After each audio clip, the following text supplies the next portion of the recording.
Quran adalah petunjuk. Petunjuk untuk apa? Semua ayat kitab suci adalah petunjuk yang harus dibaca dengan otak. Itu intinya, karena kita makhluk yang berpikir. Tentu petunjuk untuk paling enggak mengurangi kebatilan,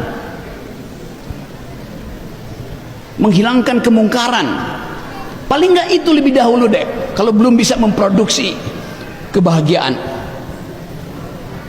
kemakrufan. Bagian ini bukan ditugaskan oleh kitab suci pertama-tama pada rakyat, tapi pada negara.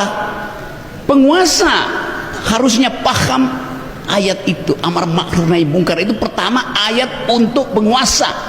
Kenapa? Karena mereka yang potensi untuk menghasilkan ketidakadilan, mereka yang potensi untuk merampas kebahagiaan. Itu ayat untuk para penguasa. Yang anehnya, penguasa ceramain itu ke kita. Udah balik-balik coba. Rakyat tidak punya potensi untuk berbuat ketidakadilan. Hanya negara yang berpotensi membuat ketidakadilan.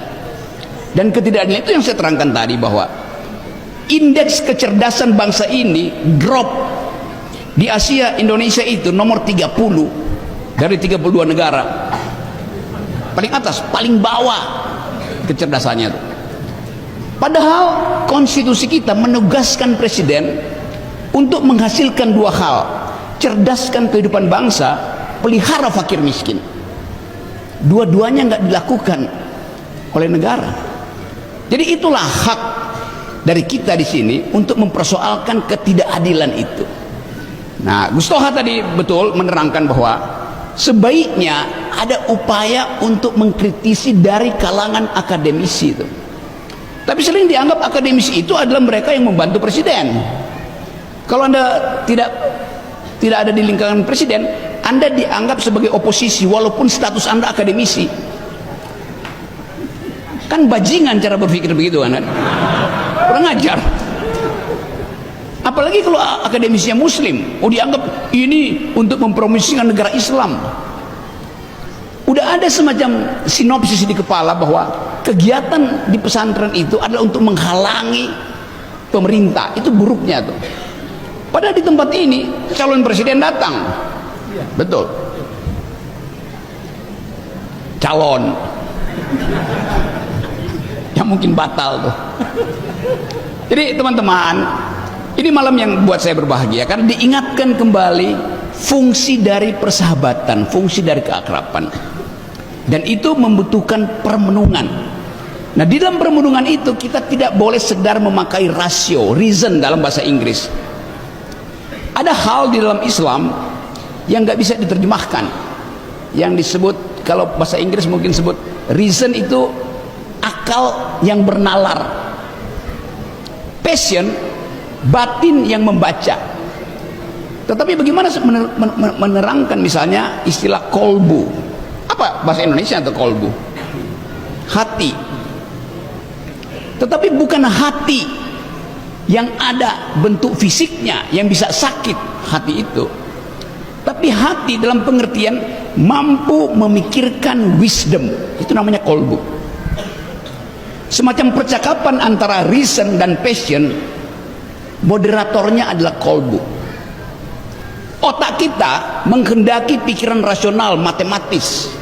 Batin kita namanya passion, menghendaki hal yang emosional. Kolbu berupaya untuk memahami tegangan antara reason dan passion. Filosofi di dalam teologi muslim bilang begitu tuh. Karena itu susah untuk menerangkan bahwa ya sakit kolbu. Nggak ada sakit kolbu. Yang ada sakit otak dan sakit jiwa. Kolbu adalah obat. Tempat ketika kita letih di dalam pikiran, kita berhenti dan minta kolbu itu bicara. Ketika kita emosi, kita berupaya tekan emosi itu, dan itu adalah hasil kerja kolbu.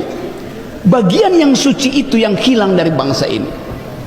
Kehilangan kolbu itu lebih bahaya daripada kehilangan akal dan kehilangan batin.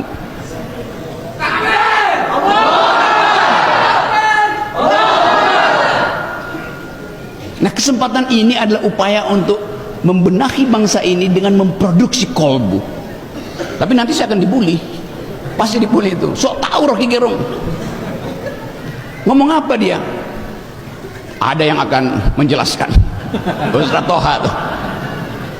Jadi teman-teman, pesantren fungsi utama adalah mengucapkan kejujuran karena diperintah oleh kolbu, mengucapkan kemerdekaan berpikir karena menginginkan ada pertengkaran argumen, memanfaatkan momentum-momentum politik supaya bangsa ini jangan diselundupkan di dalam wacana atau headline yang kita baca setiap hari yang gak ada isinya tuh.